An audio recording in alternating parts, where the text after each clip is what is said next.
Police brutality running wild in New York. Americans dragged, punched, and pepper sprayed. Woman on the ground screaming, crying after getting assaulted brutally by police. Disgusting. Over 80 people were arrested over the weekend at peaceful anti-Wall Street protests. Among them, Eric, beaten up and held for 36 hours. The deep scars on his hands speak for themselves. The activist is shocked by the price Americans are paying for speaking out about injustice. The police response has been overly violent and brutal. They maced 5 women. They collected them around a net and then maced them, and they weren't even warned. The captain stepped up, maced their faces, and then tried to run away and avoid cameras that were around.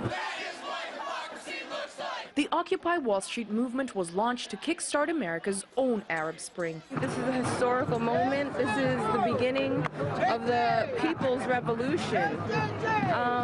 This government is not working in the best interests of the people or this nation.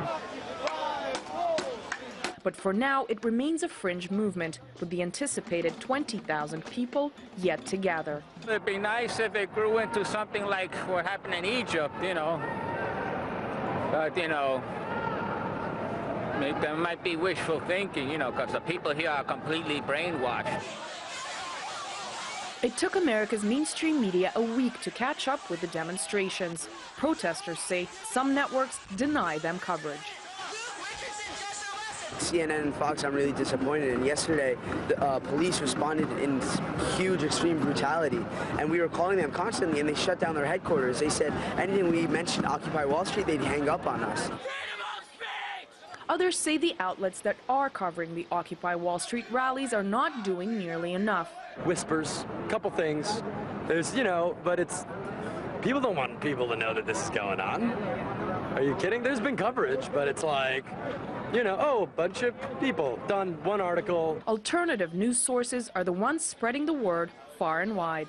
It's actually expected that the mainstream media would not cover, you know, this type of movement. You know, what would they, right? You know, they actually benefit from the system, you know, staying the way it is. So I'm not surprised that there has been a complete blackout from the media. Twitter and other social networking websites are bringing people out. As 3 years into a recession, Wall Street has still not been held accountable for triggering the common American's worst nightmare. Wall Street has ripped off the American people to no end. Mortgage fraud, foreclosure, I mean, income disparity throughout this country is just off the hook. And the main reason I'm here is because of the corporate media blackout, the mainstream media blackout. You're only getting the truth from alternative news sites. 1 in 6 Americans are living below the poverty line. Unemployment is at a, you know, this is the highest it's been in a generation, and, you know, people just can't find jobs. So we have to send a message. We have to send a message. We're paying attention, and we want things to change. We want the system to change. But the system is far from ready to change. It is yet to start taking people's outrage seriously.